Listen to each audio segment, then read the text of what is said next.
following 4 Aces production is for mature audiences only. Listener discretion is highly advised.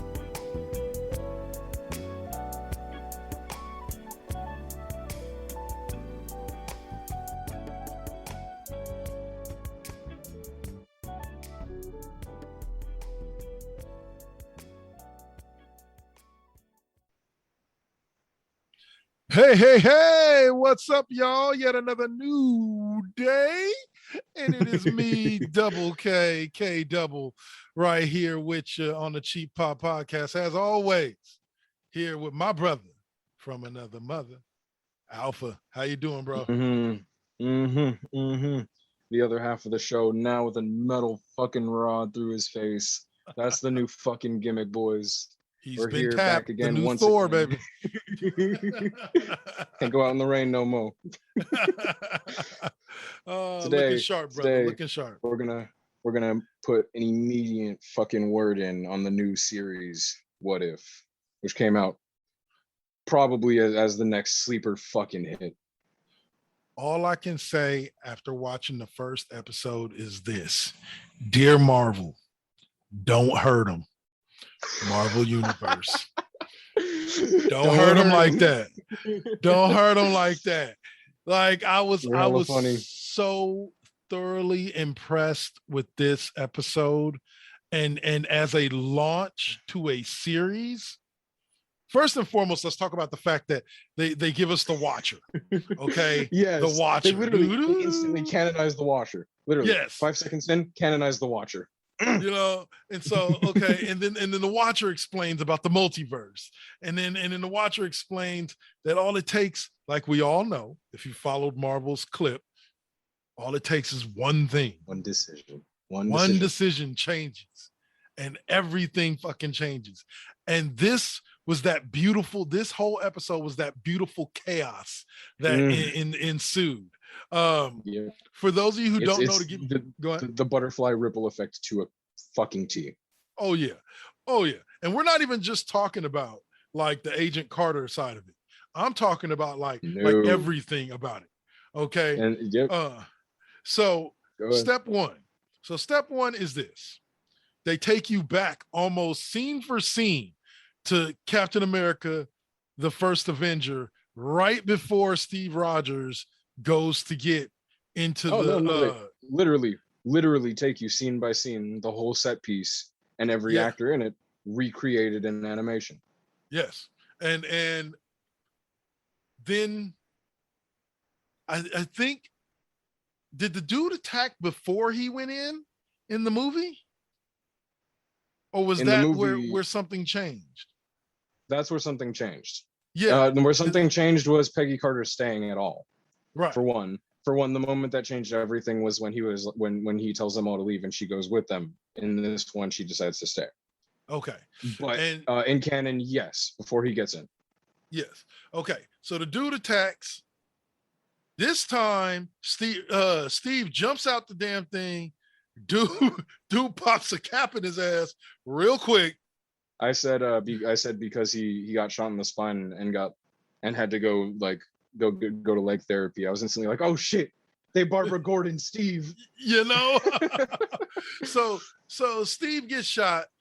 So Peggy decides in that moment, after she kills the bad guy before he gets away with the super serum, Peggy decides that she's gonna get her ass in the thing. And as the Watcher said, in that moment, everything changes. It's very important too that this was all with the help of a young Howard Stark, who looks like an absolute fucking Chad the entirety of the shit. Yes. No one looks juicier than Howard fucking Stark in this. Oh, and so she climbs in, thing closes, superpower up.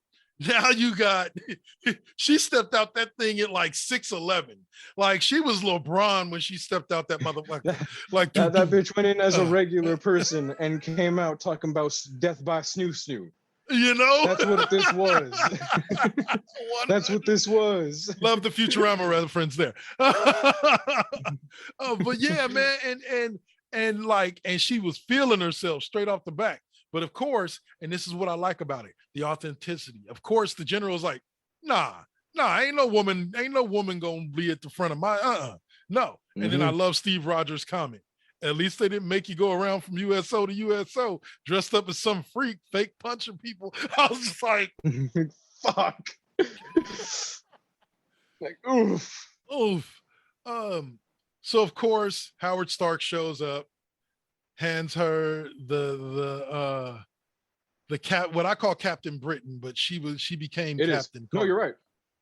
I was gonna say this is where I'm gonna drop in and start to explain some more of Alpha's logical theoretical bullshit. Let's go. Go for it.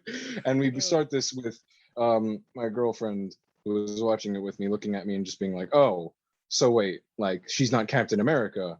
And so by this effect, as we'll get along eventually, if one superhero is replaced by another person, someone else takes the role of another superhero by this effect. And this is a very, very fucking serious point when we're talking about these Elseworld stories, because as we continue with these, this is going to be an ongoing theme where, because of this, now Captain Britain is no longer brother to Psylocke. And if you remember, ironically enough, a few weeks ago, I told you that Captain Britain is indeed an actual Marvel character who is the brother to Psylocke.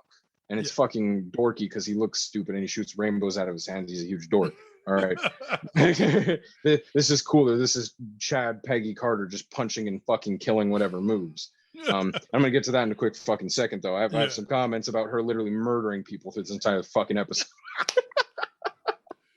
Peggy was fire, baby, fire. Literally. No, the best part was when I realized, like, oh, wait, she's not doing this non-lethally. She's just fucking murking them. And I realized that when she grabs the motorcycle and chucks it at two motherfuckers and it explodes in flames and they're just eaten up by it and just no remorse. She just keeps going like she didn't just fucking two murder guys. She didn't murder two motherfuckers in cold blood right there. Definitely ain't Captain America, baby. And even better when she's later fighting in the fucking sky and she just grabs the pilot and chucks the motherfucker out into the open air. Well, I love the fact that she uses the adamantium shield to go through the propeller. Yeah. Literally, to go through the fucking propeller at Mach fucking speed. Like, no, Peggy Carter is a fucking savage and is just straight up murdering people for 30 minutes. That's what this fucking was, and it was goddamn great. Oh, yes, it was. Oh, yes, it was. So on that tip of what you were talking about one superhero becoming a different superhero, there was another switch off of this. And this was my favorite switch. Steve Rogers doesn't become Captain America, but he does become the first Iron Man. And I love it. I loved every minute of it. The minute he showed up in that suit, I was like, oh, I'm juiced. Shit. This is it. This is what I came here for. That's what I was waiting for. I'm like, this dude, so now he's the first fucking Iron Man because Howard Stark makes scrawny little Steve Rogers, since he never becomes buff Captain America. He makes scrawny little Steve Rogers a suit that's powered by the Tesseract that he can fucking fly around in and shit. And I'm here for all of this shit. Great. Man. I'm here for all of this. As a quick tidbit, I'm gonna go right back to that, I promise. But as a really quick tidbit, I did notice that through the entirety of this episode, Disney did pull a daring move and did not in any way, shape, or form censor the word Nazi, Third or Fourth Reich. They did not censor either of those terms, which are usually, in this network sense, usually censored 100% of the fucking time. Yeah. And I did note that they just did not, they did not pull any punches with this episode, and I think that was fucking awesome. And I hope that means that Disney it's a good thing to let people beat up on Nazis. Anyway, go ahead. Sorry. Yes. No, you're right. When motherfuckers are like, oh, I'm protesting violence in video games, but talk about how bad Wolfenstein and Doom is. I'm literally murdering Nazis and demons. Why are you mad? Why are you mad? Exactly. What offends you about that? Are you a Satanist? Like, I'm killing Hitler. Am I wrong for killing Hitler? Please. Oh man. That's but back on the the Iron Man thing. Yes, it's amazing, that right there. And as I talked about, as one changes, another must change places as well. It's an amazing effect going through this, and as that's a very key plot point of all these little Elseworld stories here, that ripple effect where it's not just like one person becomes this now. No, every event and most of the other superheroes around them, especially close to them, are changed. And my favorite being when Bucky nearly falls to his death, and it's the same exact shot, Yeah. tit for fucking tat, of where he dies, and instead Peggy Carter doesn't drop him and sets him on it, and he says, "You nearly took my arm off," grabbing the arm that he lost in that fall. Yeah. Not only that, but then Steve Rogers is then subject to the event that originally killed Bucky in the 616. Yeah. And which is an even more important factor here, that it's not they switch identities. No, they mismatch the events that happened to them as well, which is fucking insane. Which technically means, and this was on my mind through the whole thing, Bucky never becomes the Winter Soldier.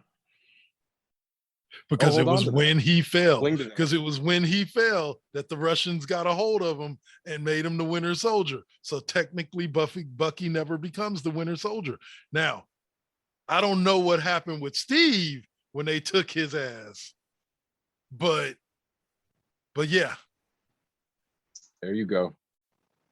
You know, a boy smart. You know, but yeah, like, and I would love to see them. See, here's the thing that pisses me off, that always pissed me off about the What If comic books and pisses me off about the What If show.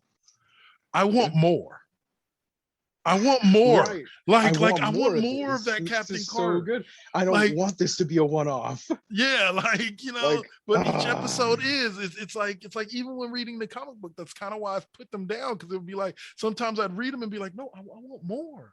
Like, I want more of this world. That's why the whole What If Apocalypse series is one of my favorite ones, because they actually fleshed it out and had it affect the entire universe, and all these changes and things happened, and it was amazing. Now, I crave more Captain Carter. Don't get me wrong. I'm looking forward to what's coming up next, because episode 2 is supposed to be Star-Lord T'Challa. So I'm juiced about that. But fudge, I want more Captain Carter. Fuck, man, right? No, you're right. Like, I want more, and that's the point, man. Like, there's like Peggy Carter and I hate I hate any connotation that could be thrown against this as well, because like Peggy Carter as super soldier is one of the best fucking ideas that comics has ever been exposed to, because she is not just female Captain America. Yeah. No. This is Peggy Carter, a character notably known for having no powers, now given fucking powers, and that's so dope. And see, before we get to the last scene of the episode, I'll say this. Backtracking a little bit to what you first brought up. It wasn't just the fact that she was killing fools; it was her nonchalantness in it that made it so great. Yeah. It was like, she was just like, oh yeah, no, I know I can. Oh yeah, you office your arm, you grenade in the hand. There you go. Like, she just didn't give a fuck. Like, and that was such an amazing thing about it. Like, it wasn't like Peggy Carter with a heart. Oh my God, I don't want to hurt these people. Peggy was like, oh, you doubt a woman? Let me show you what a woman can fucking do. You know? Yes. And see now. Yeah, go ahead. No, I was gonna say, and I was here for every minute of it. Like, I was glued to my screen. Fucking awesome. It was great. And see, now I want to point something out that I pointed out before, that now I just want to add to that little repertoire. Now, between Bucky, Steve, Sam, and now Peggy, and also John Walker, we have seen, what's that, five different styles of fighting the Captain America style. Yeah. And they all take and twist different versions of Chris Evans, and it's kind of like a little branching like tree of fighting styles with Captain America, and they all start with Chris Evans' mix of like boxing and grappling and judo throws mixed in with throwing the shield, and you have all these different takes now where you have Sam is like the lightweight agile version of that fighting style, you have Bucky, who is a ground and pound version of that style, just a bruiser. Yeah, exactly. And then you have John Walker, who is unbearably brutal. And then you have Peggy Carter now, who is just an unflinching powerhouse, and it's just these multiple different styles of Captain America, and it's really fucking cool. I was gonna say that is pretty tight. Now they did keep true with one thing. Well, they kept true with many things from the movie, but this was yet another thing that they kept true with, in the fact that both Peggy and whatchamacallit disappeared, and Steve disappeared for 70 years, but for completely different reasons. Peggy's version, the Red Skull, doesn't necessarily use the Tesseract to power a plane to go try to bomb New York. He tries to bring out the Hydra creature from outer space and bring it in to help Hydra take over the world. And Peggy with a sword, not giving a fuck, chopping off fucking limbs sword, right, just because she fucking could, ends up fighting this thing and basically forcing it back into the Tesseract. But in the process of doing so, she has to go and she appears basically in the Avengers movie where Loki would have appeared, which changed that whole series of events. She appears there after 70 years and is greeted by Nick Fury and Hawkeye. Yep. And I believe it's Hawkeye that recognizes her, right? Like, this is Captain Carter. Yeah. And even though it did that scene did out, before we jump into the significance of that scene, did bring out one of the best memes. Is it showed the scene as it was, and in the last scene it shows her, and she goes, "Well, does he have a nephew?" And I'm like, that's so cool. Does he have a nephew? So cool. Oh man, it's you can't say Steve Rogers didn't just bang Peggy Carter and then wake up 70 years later and then bang Sharon Carter and then go back in time so that he can bang Peggy Carter for another 30 fucking years. You know what I'm hearing behind that tail? Pimp juice. That's all.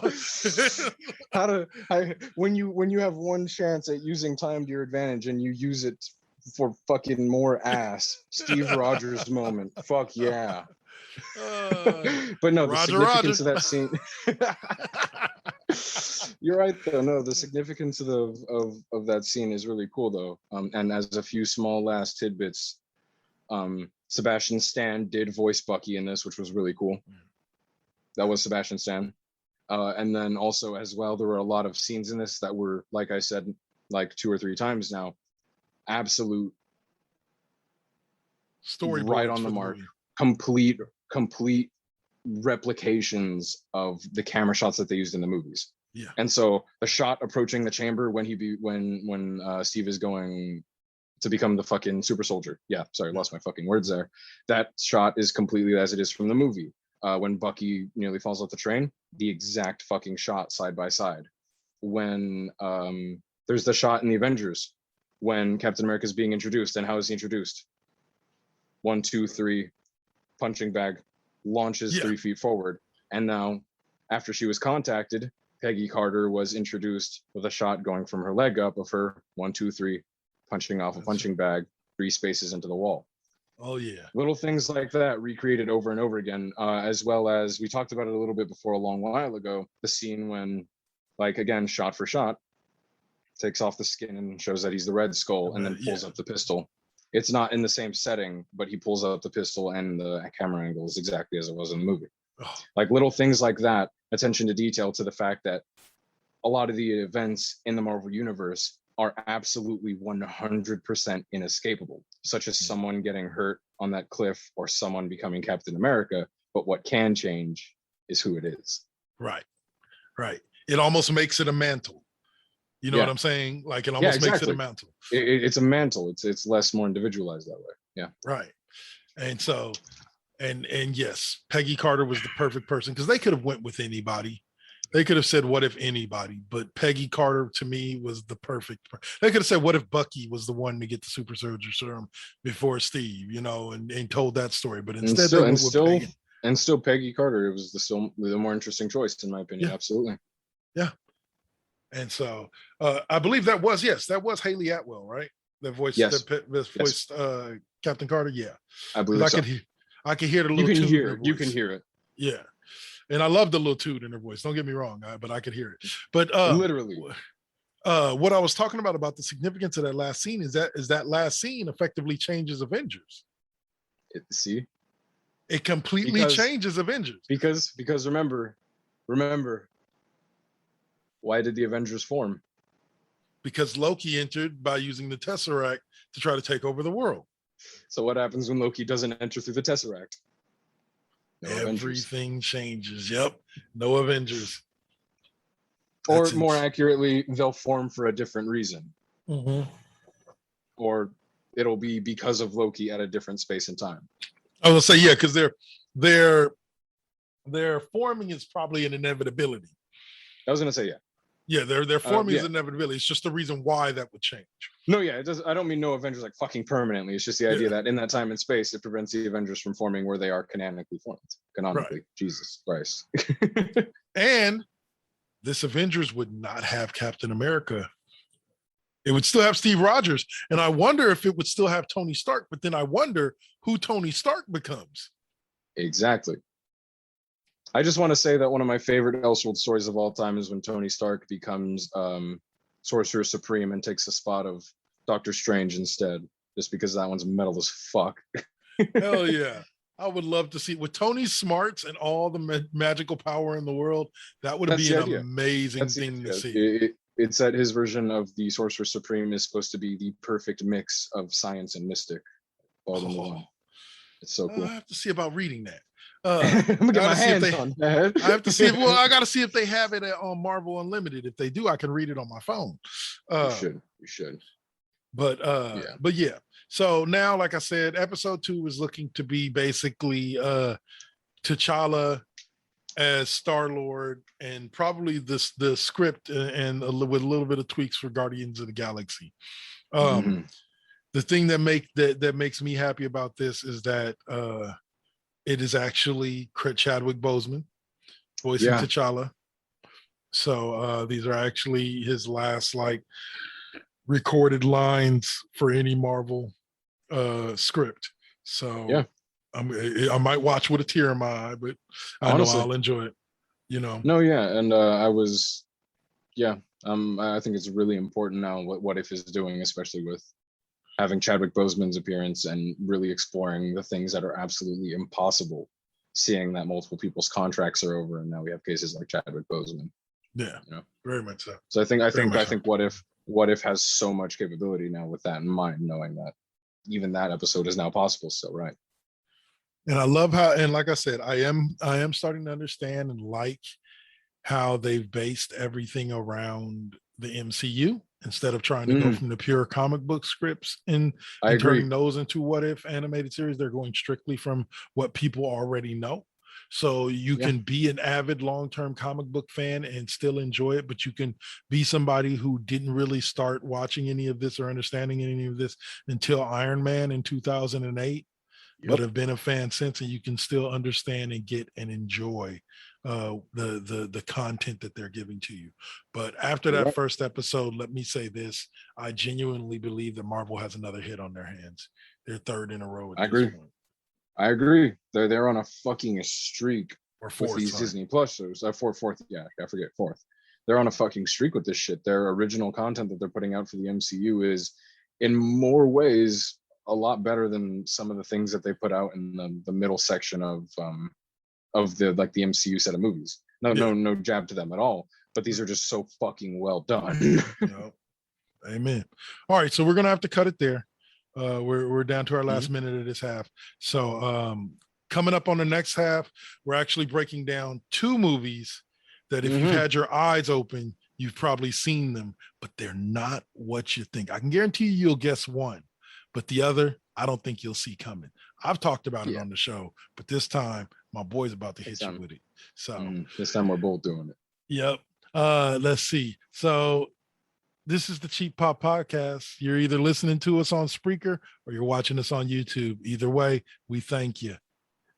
We'll see you on the second half. Peace.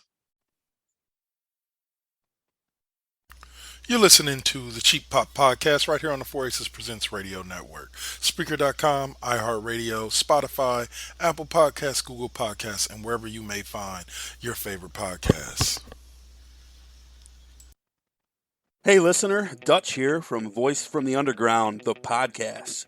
My co-host and I want to invite you to check out our little corner of the podcast verse. At Voice from the Underground, we talk about all the crazy happening around us and try to make a little bit of sense out of the nonsense with little to no results. If the idea of hearing three semi-intelligent, outspoken nerds talk about politics, social issues, current events, sports, movies, pretty much anything that we decide to talk about because, well, it's our show, appeals to you, grab your shovel and come on down to the underground, and then consult a qualified psychotherapist. Find us wherever you get your podcasts, just not where you buy your weed. Voice from the Underground.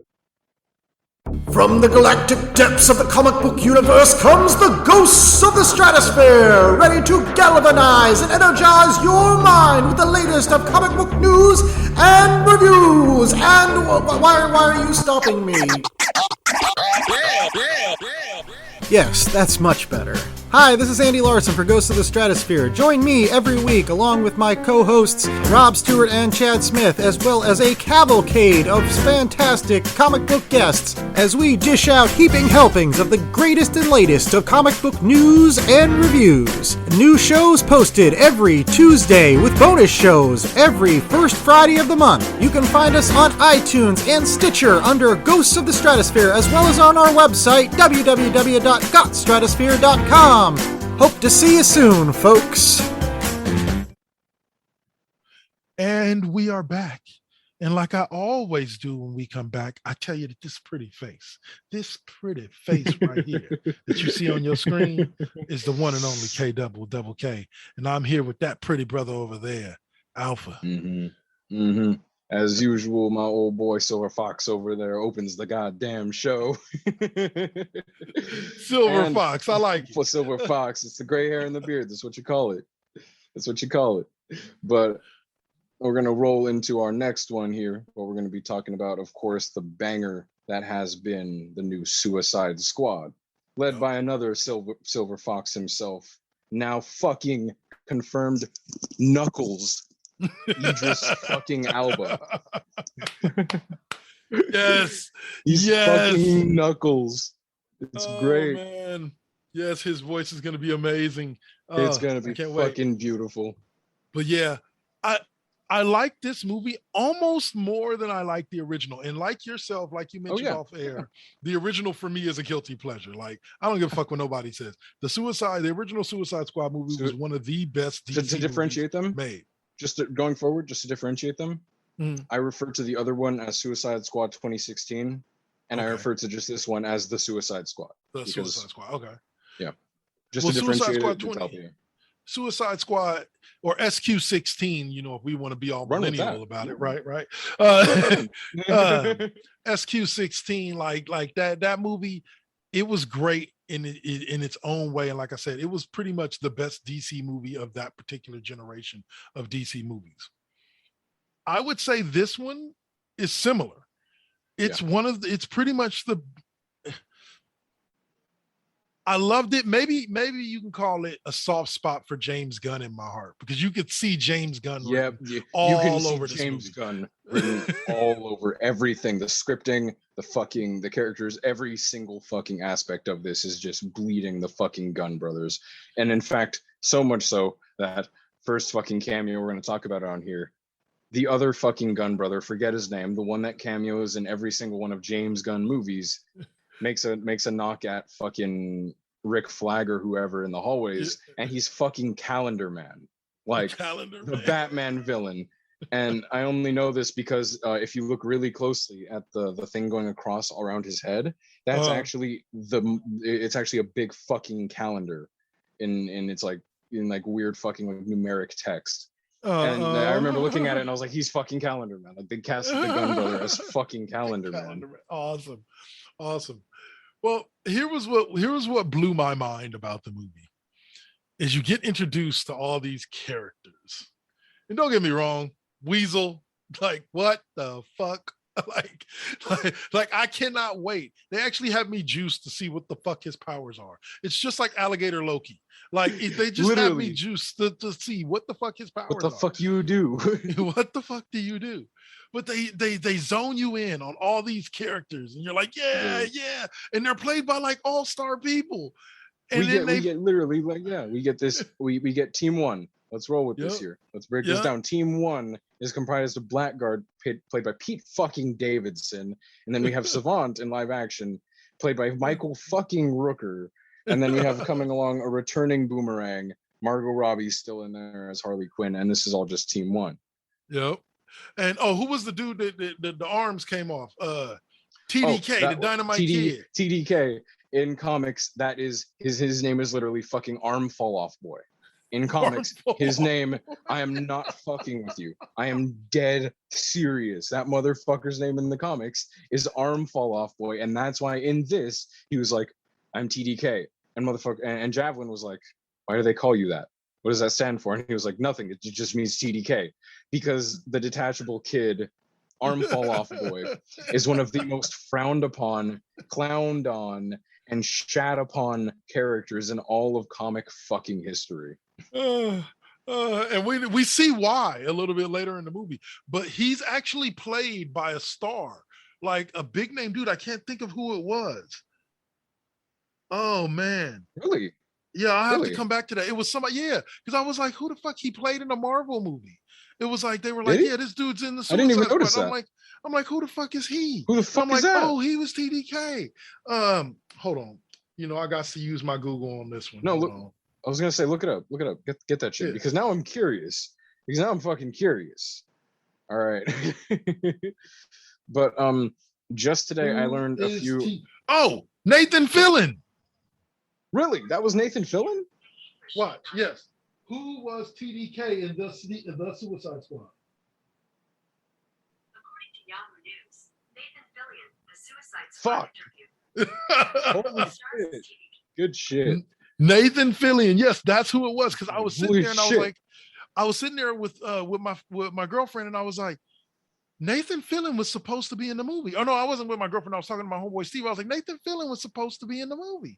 He's like, I was like, who? I was like, he played Rick Flag, right? And he's like, no, dude, that's the same dude that played Rick Flag in the first movie. I was like, was it? He's like, yeah. I was like, are you sure that wasn't Nathan Fillion? And so I went on and looked it up. And yeah, they was like, he was the Dynamite Kid or Detachable Kid. I was like, oh, hell no. Oh, man. Fucking hell, that's funny. Fucking hell, like, but I learned today a really interesting fact, and it's that if you look at Team 1 versus Team 2, we got to roll a little bit faster now, don't we? Shit. Team 1 versus Team 2 are meant to be anagrams of who Amanda Waller likes and who Amanda Waller does not fucking like. You'll see that Team 2 is comprised of Peacemaker, who Amanda Waller invests a fucking lot in, Ratcatcher 2, Ratcatcher 1 is a fucking amazing Batman villain, as a side off real quick. Ratcatcher 2, then you have Bloodsport and King Shark. A lot of heavy fucking hitters there. And then you have Team 1, who is comprised of Javelin, fucking Weasel, Blackguard, fucking, I forgot the bitch's name, was like Bo or some shit, whatever. The fucking orange bitch. And then you got all these people who were like complete lackeys, and then you have Harley Quinn and Rick Flag, who was like super offset by this. Also, I just want to say they did Boomerang dirty as fuck. They did Boomerang dirty as fuck. They did Boomerang dirty. I'm mad. But the whole reason is that Team 1 is comprised of people that they 100% knew were gonna fucking die, and were there just to divert attention to the beach. And she knew that everyone there was going to fucking die, and she wanted them to die because she specifically didn't like them. This is made more poignant by the fact that in fucking lore, in the movie, do look it up if you want to, fucking quote me on this, and I do believe that this is also why the whole movie she spends so much time trying to build fucking Idris Elba's character is slipping my mind. Help, fuck. Bloodsport, wasn't he? Bloodsport, trying to build Bloodsport into a leader, because Rick Flag was put on Team 1 and meant to die, because at some point before the events of the second Suicide Squad movie, Rick Flag insults Amanda Waller's colorful t-shirt by saying it looks like a bunch of clowns took a shit on her. And that's why Rick Flag was placed in Team 1 and Amanda Waller essentially sentenced him to death. Damn. That's cold. Yeah, that Amanda Waller bitch is cold. But she got what she deserved. That bitch took a fucking pole to the back of her head. That was a 9-iron. No, that was a 9-iron. That was a putter. That was a putter. She hit that bitch in the back of the head with a putter. Dropped her cold. God damn it. Oh my God.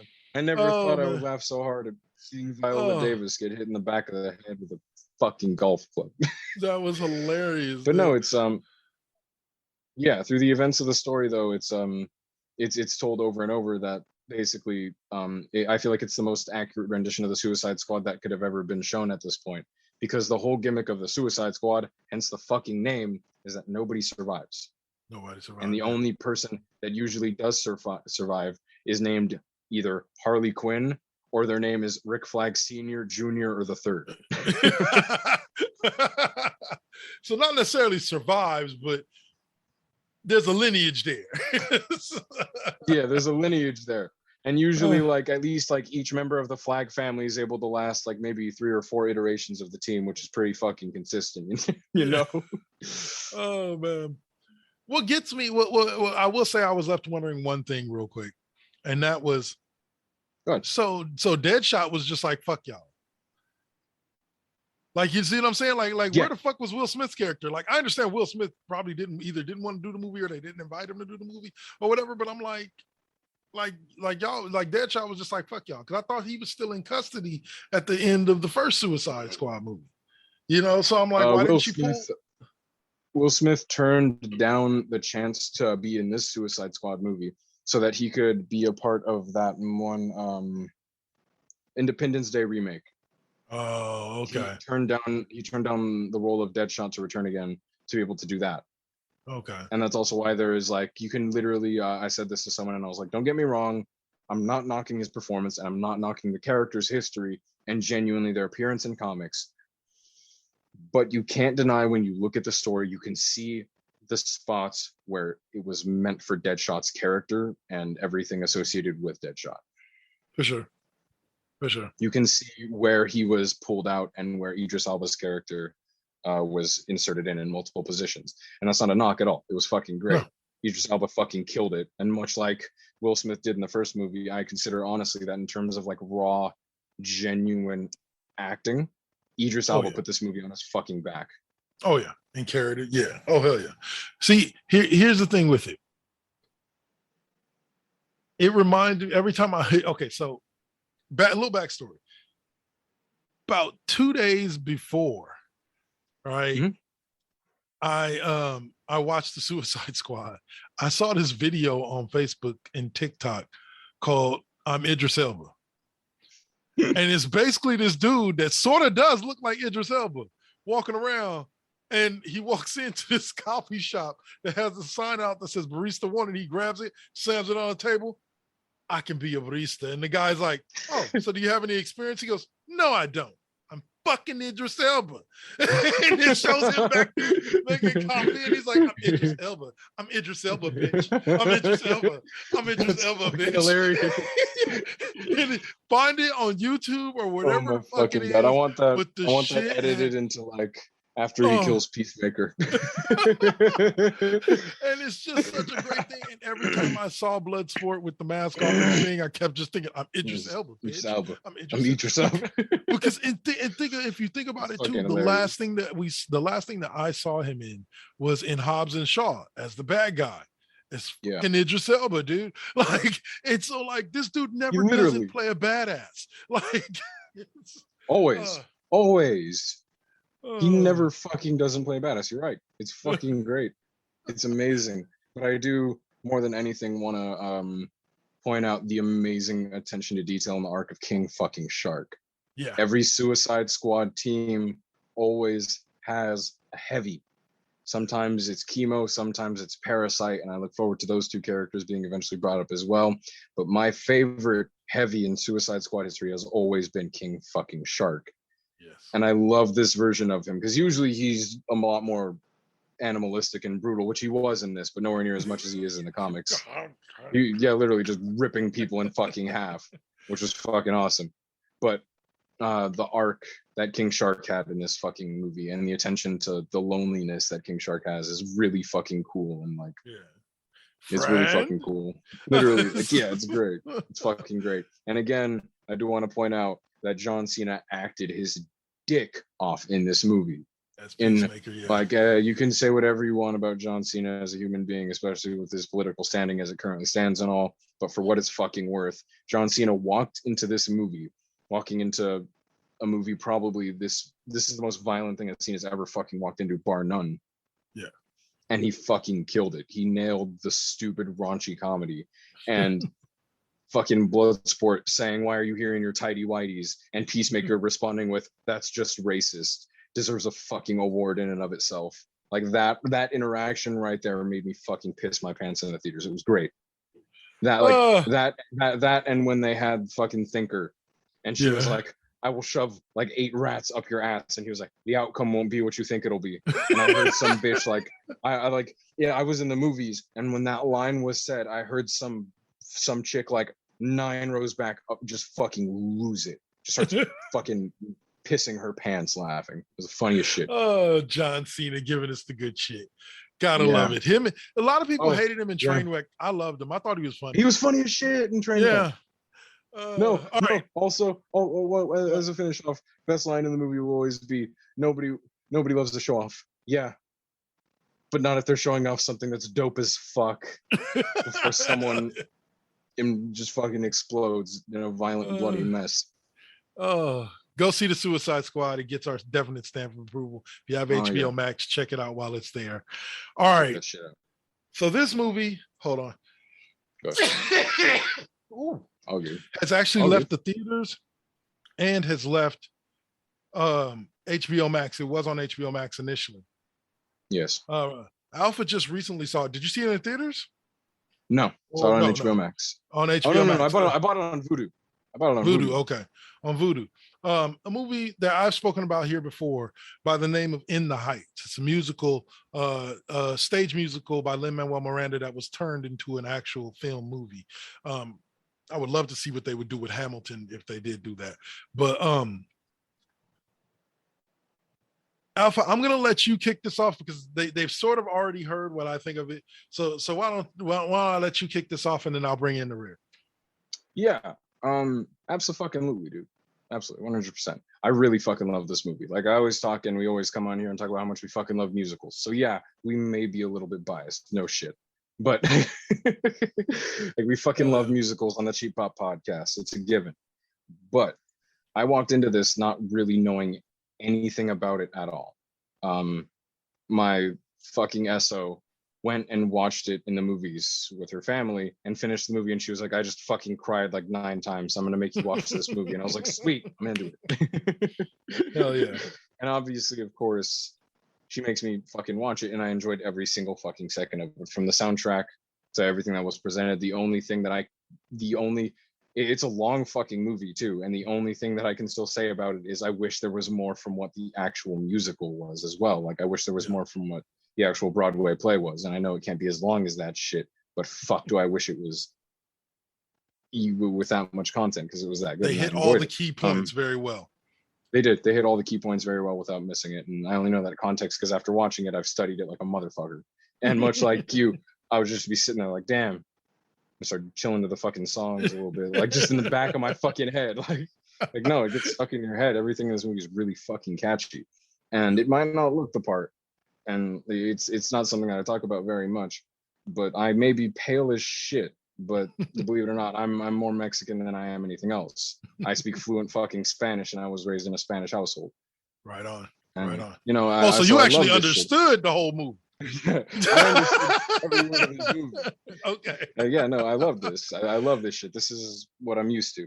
You know, I love this shit a lot. And that's why I love this as much as I do. It was a great representation of the culture that I do know, and also different parts of the culture that I am not familiar with yet. This is probably the most that the Latin corner of New York has ever been exposed to at this point. And it's fucking awesome. I will say one of my favorite, on that same tip and on that same subject, one of my favorite songs, or should I say my favorite song on the soundtrack is, outside of the opening sequence, is Carnaval de Barrio. Yeah. Like I Yep. said, I don't understand about a third of the words that are said in the song, but I feel it. I feel it. That's all you got to And- do. You don't need to understand it. Oh, it had me in my living room just hit the salsa just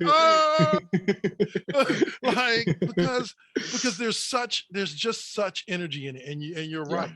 To me, okay, I'm trying to think of a movie that or a movie from, think, if you got dark skin like me, think Lean on Me, Cooley High Harmony, that like, or Cooley High, like God, that type lean of on feel. me. Now you're speaking my shit. Mhm. And so it had that type of feel where it doesn't matter if you're from there. It doesn't matter if you speak the language. It doesn't matter if you are or aren't of any type of Latin descent.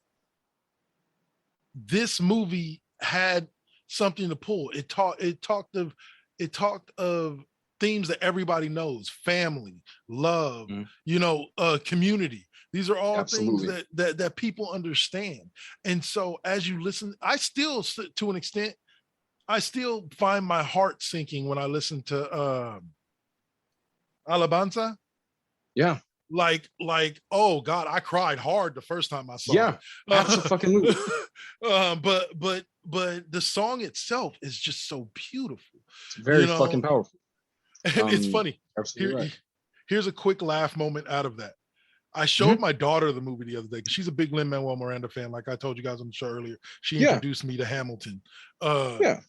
She was watching that and she goes, he gets through the entire opening part of the song and they start singing Alabanza, and she says, Daddy, what's Alabanza? I'm like, he just said it. Like right at the beginning. He literally starts by saying what I'm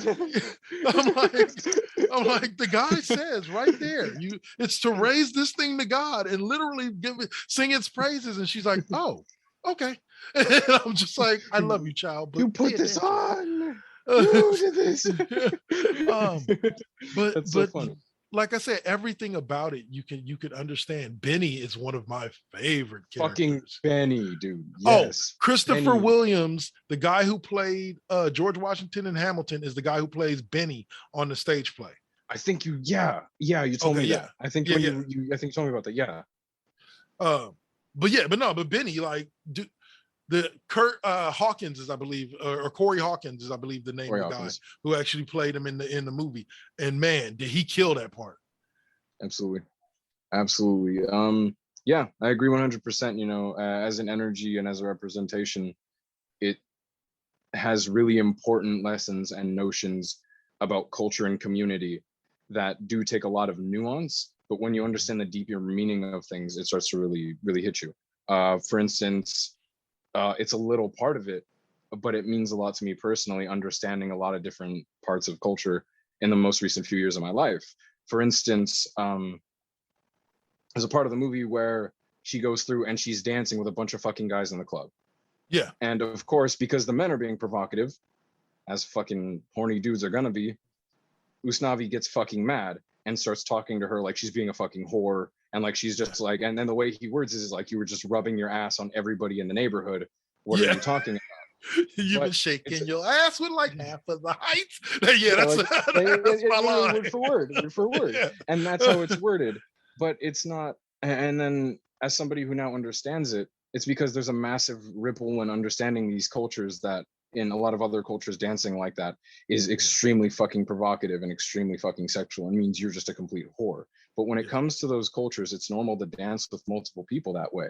And multiple people assimilating into that culture look at it that way. And a lot of relationships implode and don't go out because of a misunderstanding of that in that culture. Yeah. And so by the end of this, it's not something that's even said throughout the movie. But if you ever get the chance to watch the movie again, I want you to look at something very specific. Look at the way that Vanessa dances when she is dancing with everybody else. And even in that scene, when all the other dudes are trying to feel up on her and shit, look at the way she dances with them and then look at the way that she dances with Usnavi later in the movie. when Despite they dance during the carnival, in the Carnival de Carnival, Barrio, literally in the Carnival del Barrio, you see that through that she dances. Even with that and multiple men being provocative around her, she doesn't reciprocate any of that for even a second. But when she dances with Usnavi, she's throwing herself at him in every single fucking sense of the word. And it's a very little detail, and I only say this because it's a very, very small flip note and one of the many different cultural lessons throughout this movie. No, big time. The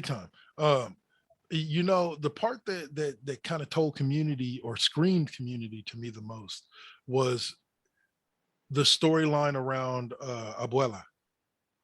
Like her importance to the entire community as being this central person where everybody, like he says, just she's not really his grandma, but that's what she raised me. But she raised me and everybody else on the block. Exactly. And that's something that I don't think happens as much today as it used to happen. That's very much as an old school cultural. As somebody who was raised by his Spanish speaking grandmother, I very much resonate with that. Yeah. And I talk about like in the sense of like, but no, I know what you mean. Even in an incorporeal way, it's represented that way, and especially back then. And it is a very it's more Southern and Eastern tradition for that to be like that. But you are right that that dynamic of an older woman taking care of the neighborhood isn't as prevalent nowadays as it was back then. Yeah. And then just like I said, so much that I can relate to without ever being Latin. Exactly. Like just so much for me to connect with. The interactions between Kevin and Nina. Literally. Like like those types of things are things that I can relate to as a father. You'll do anything to make sure your child has the best of the best of the best. Like, come on. Yeah. And it's just, there's just so much. Like I said, there's so much. One last thing I want to touch on. Real quick. Yeah, you're right. There's just as a one line, you're right. There's a lot of, that's why I worded it that way. Like, for what it does to represent the Latin community, 100%. And that needs to be accredited to and such 100%. And anyone who says that this movie does not represent enough people, I tell you to go fuck yourself because you don't know what you're talking about. Thank you. Thank you. But this movie holds just a million different little lessons, not about just the Latin community, but about community and culture as a whole. Yeah. Okay. So kind of last subject, because our timer just went off. I'm going to give us a little extra time. Roll. Well, I'll say last subject, the song 96,000, which is kind of the center point of the of the musical and movie as a whole. My favorite line in the movie comes from that song, and it's a sequence when they're going around asking everybody what they would do, and of course Benny comes through first, talking about he go to the business school. Petey wants to buy a bunch of fucking things of spray paint, stuff like that, and it comes all the way back around because that's one of the things I loved about it too. Is Usnavi wasn't the center point of that song. He was, in the sense that his verse was kind of in the middle of it all, but he wasn't the center point of that song. Whereas like with the opening sequence, he's the center point of the entire song and introducing you to kind of everybody throughout the neighborhood. That's one way of putting it. Absolutely. Yeah. When they come back around to him, his line when he says, it's silly when we get into these crazy hypotheticals. If you really want to bag it, you gotta set a or make a list of goals and cross them off as you complete one. It's like it's one of those sequences where it's like you got all these people talking about what if I win the lotto? What if I win the lotto? And in the middle of all this, you got this dude who's like, yeah, fuck the lotto, dude. Y'all want to make some money? I'm gonna do something about it. Do something, like get out there and fucking make a list, fucking check shit off, and trust me, the rest will come, and I love that whole dynamic. Just like Sonny's verse in it takes things to a whole different level, and to me, it was one of my favorite verses, just because you have this whole sequence where Sonny's in the pool doing the dance moves with the guys, and everybody else is just sitting there like, what? what are you seeing this shit? Like, this kid's killing it. You know, and the things that he says during that one sequence, once again, very themes that are carried throughout the whole movie. You know, and it's just one of those that song in itself and that sequence is one of my favorite, especially Absolutely. for, and I'll say this one last thing before I turn it over to you to close it out. The line with Usnavi, when right after he gets done and he turns it over to Vanessa, and he's like, 96K, go. And she starts singing about leaving town. He's like, we was all And he just just joking. Stay he just broken. and he just turns around and knows. I know you're right. I fucking loved that part when he's like, "What would you do?" And she just starts breaking into how she'd leave them behind, and he just very slowly looks back, and he's just like, he's just joking, and just slinks off fucking camera like he didn't say anything at all. Fucking perfect. Oh man, but go ahead, bro. Break it down. Yeah, man. Closing thoughts. It was all in all an amazing fucking movie. It was worth as long as it was and all the hype with it.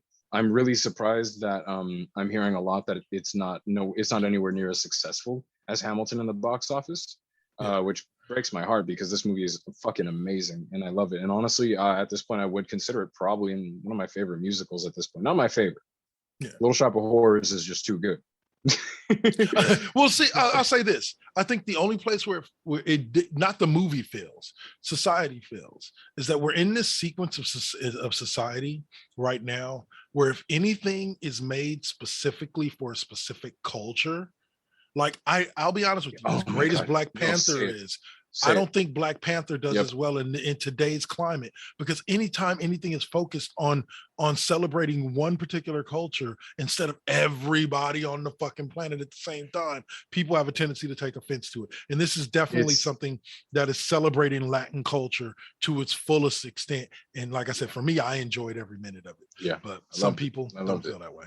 The way that I word it is that nowadays there's a problem with the way things are being seen, not how they're presented. And a lot of people will look at movies like these and be like, well, what about my culture in this? And what if I did this with my culture? And you'd be mad if I did this with my culture though, right? And it's like, but here's the difference. Just because the movie focalizes one culture doesn't mean that it's against others. Nope. Just because it's for and it's a huge plus for one culture doesn't mean it's a big middle finger to another. And that's what a lot of people had a problem with Black Panther. And you are right. If Black Panther were to drop right now, it would be seen like that in a way that I didn't think about that. But you're right. I think it would be seen as, this isn't for these people. This is against mine. And I hate that mindset when it comes to these things. And 100%. And I'll even take it a step further and to say that people that think that this is for one and against another are idiotic, because here's the thing. If I'm going to make a movie about Compton, that movie's going to contain predominantly Black people. Why? If I'm going to make a movie, well, because Compton is predominantly Black people. There you go. See, exactly. Because you're trying to accurately represent the culture of Compton, right? Right. And so if I'm going to do a movie about Washington Heights, it's going to be primarily Latin people, because that's the people those are the faces that walk around Washington Heights. So exactly. If the movie was about Harlem, if the movie was based in Harlem and it was about a bunch of Mexican people, I might scream misrepresentation. Okay, exactly. But there are Latin people in Harlem, so that would kind of be stupid in its own right. But no, big time. I see where you're shooting but you see what I'm shooting at? Like it's a representation of an area. Like really, the movie is more so supposed to be about the 3 days in Washington Heights than it even is about the Latin culture. But like one last thing, going back to that song Carnaval de Barrio, even throughout it, it represents. They have Dominican, they have Puerto Rican, they have Mexican, they have, all. They represent all corners of Latin culture. And so for anybody to have an issue with this movie, go jump off a fucking cliff. Like I hate to say it like that. Go jump off a fucking cliff, because at the end of the day, this movie was very well done, and I thought it gave anybody who was willing to have an open heart and open eyes and eyesight into some of the strongest key points of Latin culture, and it did it with a musical tone that could get you jumping out your seat. Every song, shit. I was dancing. Literally, When he was like that walking around shit's talking so about good. Piragua. Yo, Yeah, so yeah. yo, that's my dog. Piragua, Piragua. Yeah. My daughter's like, "What's a Piragua?" I was like, "It's like an ice cone, baby. It's like." Don't worry, just let me do my thing. Yeah, Don't just fuck do up the my thing. groove. But she is just but that movie taught all the lessons that I think a lot of people need to learn today about how important it is to know your own culture as well as expanding out and learning others. And this gave a very good insight. Absolutely, 100%. All right, brother. So last words, and then we're calling it a night. Thank y'all for listening. Alpha, take us away. You know how it goes. Oh, my people. God, this was a good episode. It was a real good one. I'm real happy with this one. So thank you for sticking around and watching us on whatever platform that you're watching us on. Be safe, my people, and I'll see you next time, huh? Peace.